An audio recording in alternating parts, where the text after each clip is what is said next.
Okay, so last week I'm reading this article that's about 20 or 30 years old. And in it they said that they took this survey of a large sample of women and they gave them a list of 10 sources. And they said, of these 10 sources, which ones add to depression more in your life? It was a landslide. It was low self-esteem.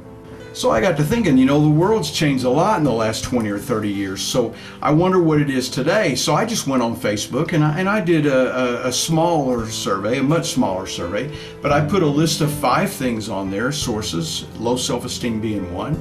And I said, ladies, of this list, which adds most to depression in your life?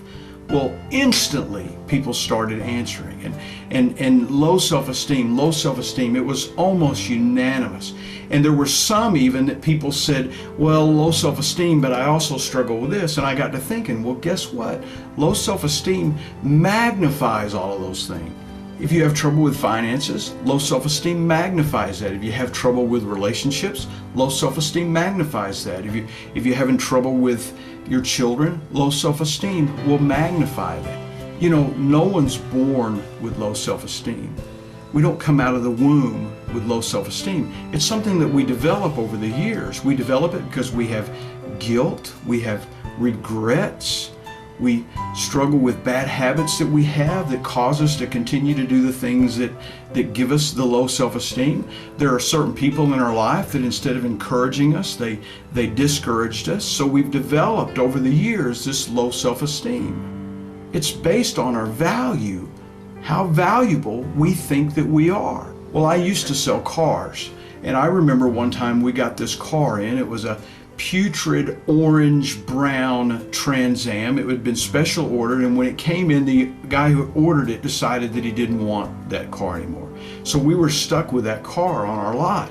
And I remember going to my sales manager and saying, how in the world are we going to sell this car for the price that's on the sticker? I said, it's not nearly worth that. And you know what he said? He said, Royal, it's worth whatever someone's willing to pay for it.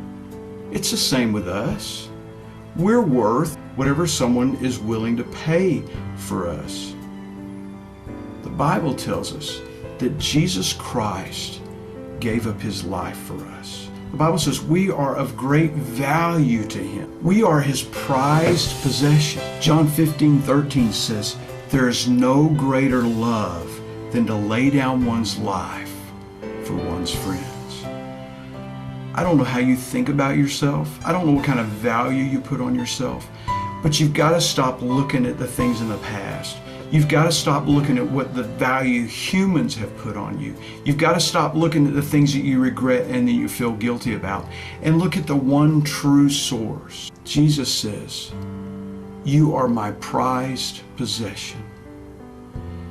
That's where your value comes from. You can throw low self-esteem out and realize that you're a person of great value.